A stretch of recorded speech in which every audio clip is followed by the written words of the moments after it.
Hello students, I am CA Harshita Rizwani from HR Institute of Studies. Today we will be continuing chapter number 2 of SS Geography for standard 8 student NCERT, Land, Soil, Water, Natural Vegetation and Wildlife Resource. अपने land as a natural resource पूरा पढ़ लिया, soil को भी पूरा पढ़ लिया, water को अपने पढ़ा, वाटर के अपन कंजर्वेशन ऑफ वाटर रिसोर्स ये टॉपिक्स अपना बाकी है. Clear? I am sorry. So we'll start with the point conservation of water resource. Access to clean and adequate water resource is a major problem that the world is facing today. आज पूरे world में एक बहुत major problem है कि लोगों को pure drinking water वो एक्सेस नहीं कर पाते. लोगों के पास साफ पीने का पानी अभी भी अवेलेबल नहीं है. ये मेजर प्रॉब्लम है जो पूरा वर्ल्ड फेस कर रहा है. ठीक है, तो obviously okay yes, so even जो वाटर है वो रिन्यूएबल रिसोर्स है, मतलब वो रिन्यू हो सकता है स्टिल, लेकिन हम उसको जिस लेवल पे यूज कर रहे हैं उसके ओवर यूज के कारण, उसके पॉल्यूशन के कारण ये बहुत मिसफिट हो जा रहा है, अनफिट हो रहा है for consumption. Discharge of untreated और पार्शियली ट्रीटेड सिवेज, मतलब जो सिवेज अच्छे से ट्रीटमेंट उसका नहीं किया गया है तो पार्शियल ट्रीटमेंट किया है वैसे सिवेज को डिस्चार्ज करने के कारण. Agriculture chemical and industrial, agricultural के जो केमिकल होते हैं वो इंडस्ट्रियल के एफ्लुएंस जो होते हैं वाटर बॉडी में, ये सारे मेजर कंटेमिनेंट्स है. कंटेमिनेंट्स मतलब ये सारी मेजर चीजें जो वाटर को कंटामिनेट करते हैं, वाटर को खराब करते हैं. कौन कौन सा? या तो एकदम अनट्रीटेड सिवेज या तो partially treated sewage.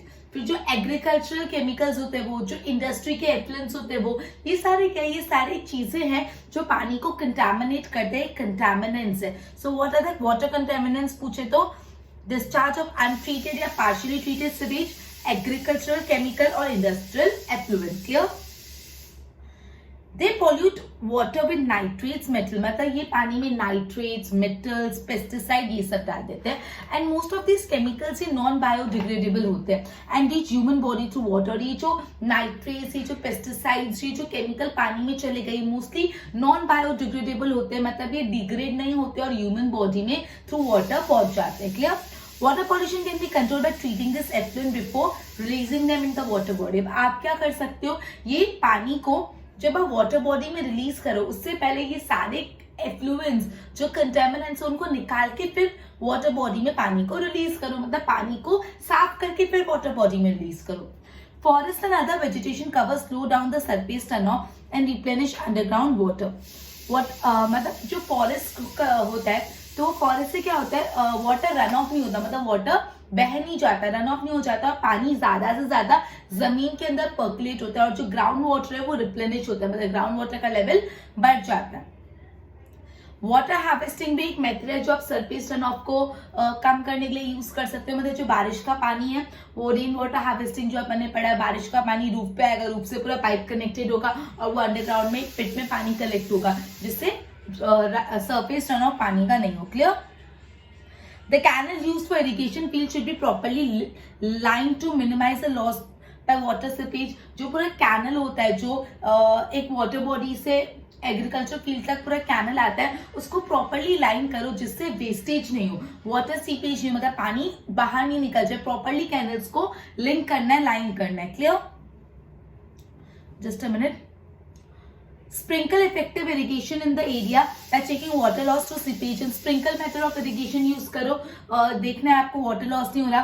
Dry region जो है जहाँ पे बहुत ज्यादा एवेपोरेशन होता है वहां पे ड्रिप इरिगेशन यूज करो. जो रीजन है जहाँ पे ड्राई रीजन है, जहाँ पे बहुत ज्यादा पानी उड़ जाता है, एवेपोरेट होता है, तो वहां पे drip method of irrigation use करो. ड्रिप और sprinkle method of irrigation science के चैप्टर 1 में अपन कर चुके हैं. Clear? Value of water resource therefore can be conserve bye adopting these means of irrigation. Clear?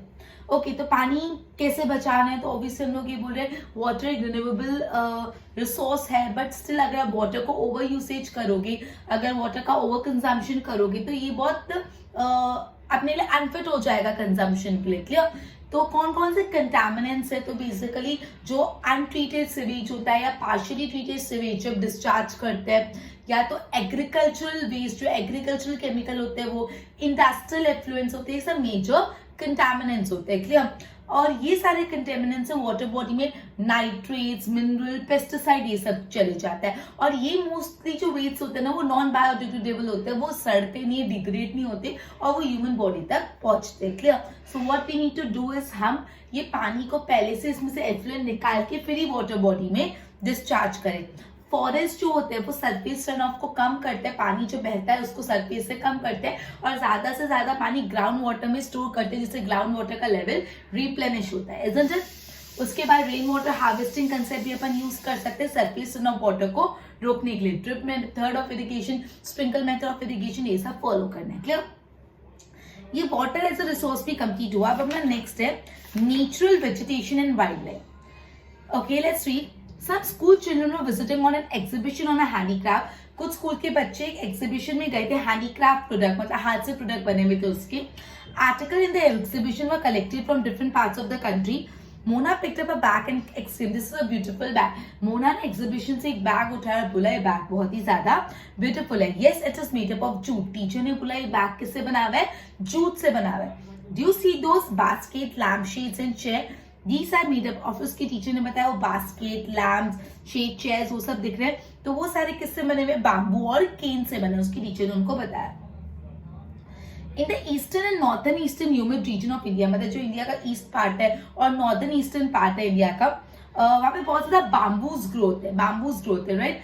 JC was excited to see silk scarf. See this beautiful scarf. The teacher explained that silk is obtained. ये जो silk का scarf है, जो silk के कपड़े, silk कहाँ से मिलता है? सिल्क कहाँ से मिलता है? सिल्क वॉर्म से मिलता है और वो सिल्क वॉर्म को मलबरी ट्री खिलाते हैं, मलबरी ट्री पे उनको फीड करते हैं और सिल्क वॉर्म से फिर अपन को क्या मिलता है? सिल्क का कपड़ा, right? Okay, the children understood that the plant provides us with many different products and that we use in our day-to-day life. मतलब वो लोग एक हैंडीक्राफ्ट एग्जीबिशन में गए थे, किसी को जूट का बैग अच्छा लगा तो टीचर ने बताया ये बैग जूट का है। टीचर ने बताया जो अपना ईस्टर्न पार्ट है या नॉर्थर्न ईस्टर्न पार्ट है वहाँ पे बाम्बूज बहुत ज्यादा ग्रोथ है। जो सिल्क का स्कार्फ या सिल्क का फैब्रिक अपन पहनते हैं वो अपन को सिल्क वॉर्म से मिलता है और सिल्क वॉर्म को मलबरी लीव्स पे फीड करवाना पड़ता है। क्लियर? इससे बच्चों को पता चला कि ये जो प्लांट्स है वो अपन को अलग अलग चीजें देते हैं जो हम एवरीडे लाइफ में यूज करते हैं। Clear? Natural vegetation and wild life, जो नेचुरल वेजिटेशन और जो वाइल्ड लाइफ है exist only in a narrow zone of contact between the lithosphere, hydrosphere, atmosphere. मतलब लिथोस्फीयर, हाइड्रोस्फीयर, एटमोस्फीयर जो तीन मेन स्फीयर्स है, इनके बीच में नेचुरल वेजिटेशन और वाइल्ड लाइफ साथ में रहते हैं। इस पूरे को बोलते हैं बायोस्फीयर। मतलब लिथोस्फीयर के अंदर, हाइड्रोस्फीयर के अंदर और एटमोस्फीयर के अंदर जो नेचुरल वेजिटेशन और वाइल्ड लाइफ एक साथ रहती है उसको बोलते हैं biosphere. So natural vegetation and wild life they exist in a narrow zone of contact. वो एक नैरो जोन ऑफ कंटैक्ट में रहते हैं बिटवीन लिथोस्फीयर, हाइड्रोस्फीयर, एटमोस्फीयर, उसको बोलते हैं बायोस्फीयर। सो ये इंपॉर्टेंट है, पूछ सकते हैं डिफाइन बायोस्फीयर, तो यू राइट। पहले समझ लो बायोस्फीयर क्या है। लिथोस्फीयर, हाइड्रोस्फीयर, एटमोस्फीयर के अंदर नेचुरल वेजिटेशन और प्लांट एंड एनिमल साथ में रहते हैं जिसको अपन बोलते हैं biosphere. Clear? In the biosphere living beings are interrelated and interdependent on each other for survival. Biosphere में जो भी लिविंग बींग है वो एक दूसरे पे इंटररिलेटेड और इंटरडिपेंडेंट होते हैं सर्वाइवल के लिए। मतलब कोई भी अकेले सर्वाइव नहीं कर सकता, दूसरे लिविंग बींग पे इन वन वे और अनदर सर्वाइव करता है। ये जो लाइफ सपोर्टिंग सिस्टम है, पूरा जो लाइफ सपोर्टिंग सिस्टम है उसको हम इको सिस्टम बोलते हैं। Clear? Vegetation and wildlife are valuable resource. Okay, so इसको बोलते हैं ecosystem, right? Vegetation and wildlife are valuable resource. Plant से हमको क्या क्या मिलता है? प्लांट से हमको मिलता है टिम्बर, प्लांट एनिमल को शेल्टर देते हैं, प्लांट अपन को ऑक्सीजन देते हैं, जो ऑक्सीजन ब्रीथ करते हैं वो प्लांट से मिलती है। मतलब प्लांट ऑक्सीजन को एक्सहेल करते हैं और वो ऑक्सीजन को हम इनहेल करते हैं। ठीक है? सो प्लांट से हमको ऑक्सीजन मिलता है, प्लांट से हमको टिम्बर मिलता है, प्लांट एनिमल्स को शेल्टर देते हैं, प्लांट सॉइल को भी प्रोटेक्ट करते हैं। So essential for growing crops act as a shelter belt. Okay, protect soil, so essential for growing crop, फिर वो शेल्टर बेल्ट की तरह भी एक्ट करते हैं, help in storage of underground water की स्टोरेज में मदद करते हैं, फ्रूट्स देते हैं, नट्स देते हैं, लेटेक्स देते हैं, टर्पेंटाइन ऑयल देते हैं, गम्स पे मेडिसिनल प्लांट्स देते हैं, पेपर में भी यूज होते हैं। इन्यूमरेबल यूजेस ऑफ प्लांट्स आप और भी ऐड कर सकते हो. सो इसमें जो सिंपल सी इतनी बात बोली कि जो प्लांट्स है वो अपने लिए बहुत ज्यादा यूजफुल है. प्लांट अपन को बहुत सारी डिफरेंट चीजें प्रोवाइड करते हैं और वो कौन कौन सी चीजें प्रोवाइड करते हैं एक बहुत लंबी चौड़ी लिस्ट है. टिम्बर देते हैं, शेल्टर देते हैं, पेपर मिलता है, मेडिसिनल प्लांट्स मिलते हैं, शेल्टर बेल्ट की तरह एक्ट करते हैं, सॉइल को प्रोटेक्ट करते हैं, ऑक्सीजन देते हैं, मेनी मोर. बहुत लंबी सी लिस्ट है. क्लियर. उसके बाद वाइल्ड लाइफ इंक्लूड बहुत. वाइल्ड लाइफ में क्या क्या आ जाता है? वाइल्ड लाइफ में एनिमल्स आ जाते हैं, बर्ड्स आ जाता है, इंसेक्ट्स आ जाता है, एज वेल एज जो एक्वेटिक लाइफ फॉर्म है, मतलब जो वाटर एनिमल्स और वाटर प्लांट्स है वो भी आ जाते हैं. ठीक है. सो वाइल्ड लाइफ में क्या आ जाता है? एनिमल्स आ जाते हैं, प्लांट्स आ जाते हैं, सॉरी एनिमल्स आ जाते हैं, इंसेक्ट्स आ जाते हैं, बर्ड्स भी आ जाते हैं उसमें, एज वेल एज जो एक्वेटिक लाइफ है, दैट इज जो अंडर वाटर प्लांट्स और एनिमल है वो सब आ जाते हैं. अब एनिमल अपन को क्या देते हैं? वो अपन को मिल्क देते हैं, मीट देते हैं, हाइड्स, वुल. इंसेक्ट जैसे बीज वो अपन को क्या देते हैं? हनी देते हैं. Help in pollination of flower. Insects flower के पॉलिनेशन में मदद करते हैं. इंसेक्ट्स क्या करते हैं? एक फ्लावर पे जाके बैठ जाते हैं, उस फ्लावर के पोलन ग्रेन्स उनमें चिपक जाते हैं, फिर वो दूसरे फ्लावर्स में जाते हैं और वो चिपके हुए फ्लावर्स के पोलन ग्रेन दूसरे में आ जाते हैं. सो पॉलिनेशन में भी वो मदद करते हैं. Clear. and have an important role to play as a decomposers in the ecosystem. वो decompose भी करते हैं, मतलब जो ऑर्गेनिक मटेरियल को डिकम्पोज करते हैं. Birds feeds on insect. जो इंसेक्ट्स होते हैं उनको कौन खाते हैं? बर्ड्स खाते हैं. And act as a decomposer as well, मतलब बर्ड्स जो है वो इंसेक्ट्स को खाते हैं और वो डिकम्पोजर की तरह एक्ट करते हैं. Vulture duty is ability to feed on dead livestock is a scavenger. Vulture को scavenger बोला गया बिकॉज वो dead livestock पे फीड करता है. Clear. And consider as a whiter cleanser. वो एनवायरमेंट को साफ कर देता है. जो डेड लाइवस्टॉक होता है उसको खा लेता है और इसलिए वो एनवायरमेंट को क्लीन करता है. सो एनिमल बड़े या छोटे all are integral part in maintaining the balance system. So जिस भी टाइप के एनिमल है सब लोग बहुत इंटीग्रल पार्ट है पूरे इकोसिस्टम के बैलेंस को मेंटेन रखने के लिए. क्लियर. सो एनिमल्स में क्या आ जाते हैं? इंसेक्ट्स आ जाते हैं, बर्ड्स आ जाते हैं, एक्वेटिक प्लांट एंड एनिमल आ जाते हैं. एनिमल्स से अपन को मीट मिलता है, मिल्क मिलता है, ये सारी चीजें मिलती है. देन इंसेक्ट्स जैसे हनी से हनी भी मिलता है. इंसेक्ट पॉलिनेशन में भी अपन को मदद करते हैं. इंसेक्ट डिकम्पोजर्स भी होते हैं. जो इंसेक्ट्स होते हैं उनको बर्ड्स खाते हैं. क्लियर. और इस तरह से वो डिकम्पोज करते हैं. ठीक है. अब वल्चर्स जो होते हैं वो स्कैवेंजर्स है बिकॉज वल्चर्स लाइफ जो just a minute dead life stock पे फीड करते हैं और वो एक क्लींसर है, पूरे एनवायरमेंट को क्लीन कर देते हैं. राइट. सो बेसिकली एनिमल्स भी बहुत इंपॉर्टेंट रोल प्ले करते हैं अपने इकोसिस्टम में. तो अपन ने पढ़ा कि प्लांट अपन को क्या क्या चीजें देता है, एनिमल से क्या क्या चीजें मिलती है, और इस तरह से अपन ने पढ़ा कि प्लांट और एनिमल दोनों ही बहुत ही ज्यादा इंपॉर्टेंट रोल प्ले करते हैं. क्लियर. देन इज ये देखो, डू यू नो में ओके ओके. उसके बाद है distribution of natural vegetation. The growth of vegetation depend primary on temperature and moisture. किस टाइप की वेजिटेशन कहाँ ग्रो होगी वो डिपेंड करता है टेम्परेचर पे और मॉइस्चर पे. तो ये आंसर इंपॉर्टेंट है फॉर 1 मार्क कि वेजिटेशन की जो ग्रोथ है वो किस पे डिपेंड करती है? TM, that is temperature and moisture. उस जगह का टेम्परेचर कैसा है, उस जगह का मॉइस्चर कैसा है.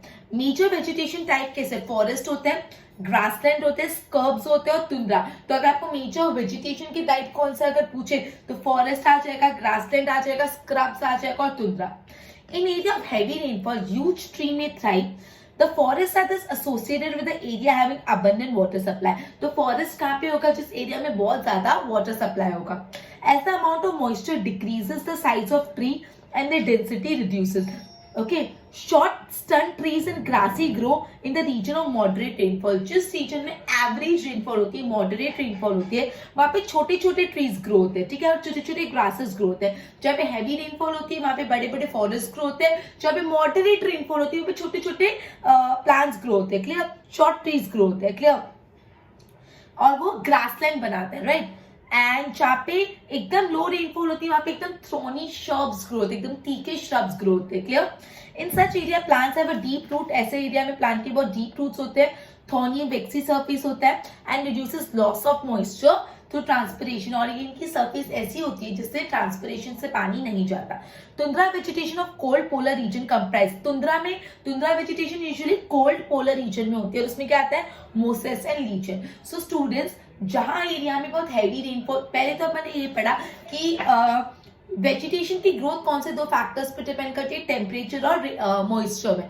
किस किस टाइप के वेजिटेशन होते हैं, ग्रासलैंड, फॉरेस्ट, स्ट्रब्स, तुंद्रा, ये सब। जिस एरिया में बहुत हैवी रेनफॉल होती है वो एरिया में यूजुअली फॉरेस्ट होते हैं, बड़े बड़े ट्रीज होते हैं। जिस एरिया में मॉडरेट रेनफॉल होता है अभी शॉर्ट ट्रीज होते हैं जिसको हम ग्रासलैंड बोलते हैं। क्लियर। जिस एरिया में लो रेनफॉल होती है वहां पे एकदम थॉर्नी श्रब्स होते हैं, श्रब्स और स्क्रब्स होते हैं, राइट। ओके ये श्रब्स और स्क्रब के रूट्स बहुत ही ज्यादा डीप होते हैं और ये लॉस ऑफ वाटर कम करते हैं by the process of transpiration. Tundra vegetation cold region में ग्रो होती है जब मोसेस है लीचेन आता है। फॉरेस्ट बेसिकली दो टाइप के होते हैं, evergreen forest and deciduous forest, depending upon when they shade there leaves. ये जो डिपेंडिंग अपॉन ट्रीज अपने लीव्स कब शेड करते हैं उस बेसिस पे दो टाइप के फॉरेस्ट होते हैं, evergreen forest, deciduous. Evergreen forest जो हमेशा ग्रीन रहते हैं, मतलब evergreen forest do not shade there leaves simultaneously in any season of the year. मतलब एवरग्रीन फॉरेस्ट वो फॉरेस्ट होते हैं जहाँ पे सारे ट्रीज एक साथ अपने पत्ते नहीं गिरा देते, कुछ कुछ गिरते कुछ कुछ बचते हैं। मतलब एवरग्रीन फॉरेस्ट वो फॉरेस्ट होता है जहाँ पे ट्रीज साइमल्टेनियसली, दैट इज एक साथ अपने ट्रीज को शेड नहीं करते। Clear. Deciduous forests shed their leaves in a particular season to conserve loss of moisture through transpiration। अब deciduous forest वो फॉरेस्ट होते हैं जहाँ के ट्रीज एक पर्टिकुलर सीजन में अपने ट्रीज को शेड करते हैं जिससे मॉइस्चर, लॉस ऑफ मॉइस्चर को वो कंट्रोल करता है। Clear. Both type of forest are further classified as tropical और टेम्परेट। अब ये एवरग्रीन फॉरेस्ट और डिसिडियस फॉरेस्ट कैसे, टेम्परेट और ट्रॉपिकल, बेस्ड ऑन वो कौन से लैटिट्यूड में। You may have learned in detail about the forest distribution, okay? मतलब डिपेंडिंग अपॉन ट्रीज कब लीफ शेड करते हैं, दो टाइप की फॉरेस्ट है, एवरग्रीन, डेसिडियस। एवरग्रीन फॉरेस्ट वो फॉरेस्ट होते हैं जहाँ के ट्रीज एक साथ साइमल्टेनियसली अपने लीव्स को शेड नहीं करते, वो हमेशा ग्रीन दिखते हैं। और डेसिडियस फॉरेस्ट वो फॉरेस्ट होते हैं जहाँ पे एक पर्टिकुलर सीजन में सारे ट्रीज अपने लीव्स को शेड कर देते हैं to prevent the loss of moisture through transpiration. ठीक है। उसके बाद बोला है कि डिपेंडिंग अपॉन की कौन से लैटिट्यूड में एवरग्रीन और डिसिडियस दोनों फॉरेस्ट कैसे होते हैं, tropical as well as temperate. Clear. Today there are many more people in the world than there were 2 centuries back. To feed the growing number, large area of forests have been cleared. अभी बहुत ज्यादा forest area को clear कर दिया जा रहा है, forest cover एकदम वैनिश होता जा रहा है और अभी बहुत अर्जेंट नीड है हमारे वैल्यूएबल रिसोर्स को कंजर्व करने की। क्लियर। अब कैसे कंजर्व करते हैं, ओके वो अपन नेक्स्ट लेक्चर में पढ़ेंगे। आज अपन ने ये पढ़ा कि हम लोग वाटर रिसोर्स को कैसे कंजर्व करेंगे, नेचुरल वेजिटेशन, वाइल्ड लाइफ क्या होता है, प्लांट से क्या मिलता है, एनिमल से क्या मिलता है, और नेचुरल वेजिटेशन का डिस्ट्रीब्यूशन किस प्रकार है, एवरग्रीन फॉरेस्ट कौन से होते हैं, डेसिडियस फॉरेस्ट कौन से होते हैं। लास्ट टॉपिक है conservation of natural vegetation and wild life. Just a minute, natural vegetation और वाइल्ड लाइफ को कैसे कंजर्व करेंगे ये अपन नेक्स्ट लेक्चर में करते हैं। Till then goodbye. Okay, next topic is conservation of natural vegetation and wildlife. Let's study. Forest are our wealth. हमने ये पढ़ा कि forest हमारी wealth है। प्लांट से हमको शेल्टर मिलता है, प्लांट से एनिमल्स को शेल्टर मिलता है और वो इकोसिस्टम के बैलेंस में भी बहुत ज्यादा हेल्प करते हैं। Changes of climate and human interference can cause loss of natural vegetation for plant and animal। जो ह्यूमन बीइंग इंटरफियर कर रहे हैं और जो एनवायरमेंट में चेंजेस आ रहे हैं, क्लाइमेट में चेंजेस आ रहे हैं, उसके कारण एनिमल्स और प्लांट्स दोनों को बहुत ही तकलीफ आ रही है, उनका हैबिटेट्स में प्रॉब्लम आ रही है। Many species have become vulnerable, काफी स्पीसीज वनरेबल हो गए या एंडेंजर्ड, और कुछ कुछ ऐसी स्पीसीज है जो on the verge of extension, जो अब एक्सटेंट हो जाएंगी। डिफॉरेस्टेशन, फॉरेस्ट कट करना, सॉइल इरोजन, कंस्ट्रक्शन करना, फॉरेस्ट फायर होना, सुनामी आना, लैंडस्लाइड आना are some of the human and natural factor जो which accelerate the process of extinction of this resource। मतलब ये जो फॉरेस्ट है, ये जो फॉरेस्ट एज ए रिसोर्स है वो एक्सटेंट होते जा रहा है, उसके कौन से नेचुरल और मैनमेड रीजन है। पहला डिफॉरेस्टेशन होना, सॉइल इरोजन होना, जो कंस्ट्रक्शन एक्टिविटी कर रहे हैं फॉरेस्ट को काट के, सुनामी आ जाना, फ्लड आ जाना, लैंडस्लाइड हो जाना, फॉरेस्ट फायर लग जाना, ये कुछ मेजर फैक्टर्स है जो बेसिकली अपने फॉरेस्ट एज ए रिसोर्स को एक्सटेंड होने में एक्सेलरेट करे, मदद करे। One of the major concern is the poaching which result in sharp decline in number of particular species। Poaching मतलब क्या होता है, illegal hunting of animal। Animals की जो illegally लोग hunting करते हैं उसको poaching बोलते हैं। Poaching के कारण काफी animal की species कम होती जा रही, extinct होती जा रही, लोग animals को hunt करते हैं उस वजह से। एनिमल को क्यों पोच करा जाता है? क्योंकि एनिमल को मारने के बाद उनकी स्किन, उनकी हाइड्स, उनके टीथ, हॉर्न्स, इन सब का इलीगल ट्रेडिंग होता है, इस वजह से एनिमल को पोच किया जाता है, ठीक है। Some of the animal are tiger, lion, elephant, deer, blackbird, crocodile, rhinoceros, snow leopard, ostrich and peacock. These can be conserved by increasing awareness, right? So basically यहाँ पे ये बोला है कि काफी फैक्टर्स है जो फॉरेस्ट के डिस्ट्रक्शन में कंट्रीब्यूट कर रहे हैं, फॉरेस्ट के डिस्ट्रक्शन करा रहे हैं, और बेसिकली जो पोचिंग हो रहा है, इलीगल पोचिंग, वो बहुत ही ज्यादा हार्मफुल है। पोचिंग मतलब इलीगली एनिमल्स को हंट करना। लोग क्यों एनिमल्स को पोच करते हैं कि जो पोच करने के बाद जो एनिमल्स मर जाते हैं, उनकी स्किन, उनके टीथ, उनके हॉर्न, उन सब का खरीदी बिक्री करना, उनका इलीगल ट्रेड करना। Clear? Next, national park, wild life sanctuary, biosphere reserves बनाए जाते हैं नेचुरल वेजिटेशन और वाइल्ड लाइफ को प्रोटेक्ट करने के लिए। ये जो नेचुरल वेजिटेशन है अपनी, और जो अपनी वाइल्ड लाइफ उसको बचा के रखने के लिए, उसको प्रोटेक्ट करने के लिए क्या बनाया जाता है? नेचुरल पार्क बनाए जाते हैं, वाइल्ड लाइफ सेंचुरीज बनाई जाती है, बायोस्फीयर रिजर्व बनाया जाता है। Conservation of creek, lakes, wetland is necessary to save the precious resource.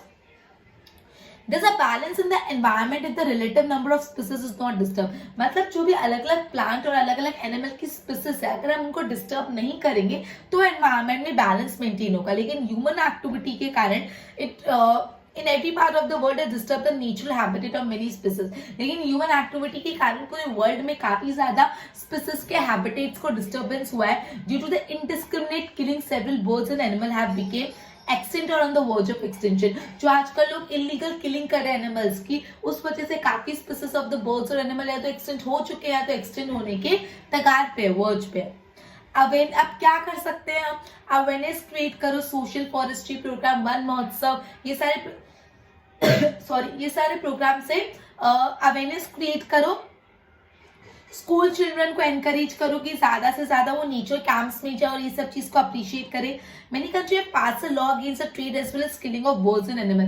काफी कंट्री ने ऐसा कानून बना दिया कि आप illegal trading of birds and animal नहीं कर सकते, उनको मार नहीं सकते। इन इंडिया लायन को मारना, टाइगर को मारना, डियर को मारना, ग्रेट इंडियन बस्टर्ड को मारना, पिकॉक को मारना, ये इलीगल है। तो आपसे पूछ सकते हैं इंडिया में कौन कौन से बर्ड्स और एनिमल को मारना इलीगल है? So lion, tiger, deer, great Indian bustards and peacock, ये इन सबको मारना इज इलीगल इन इंडिया। एक इंटरनेशनल कन्वेंशन है जो है CITES, CITES has been established and list of several species of birds and animal in which trade is prohibited. मतलब ये जो CITES एक ऑर्गेनाइजेशन है जिसने एक लिस्ट बनाई है कि ये सारे बर्ड्स और एनिमल को ट्रेड करना अलाउड नहीं है, प्रोहिबिटेड है। Conservation of plant and animal is the duty of every citizen. बोला है हर सिटीजन की ड्यूटी कि आपको प्लांट और एनिमल को कंजर्व करना है।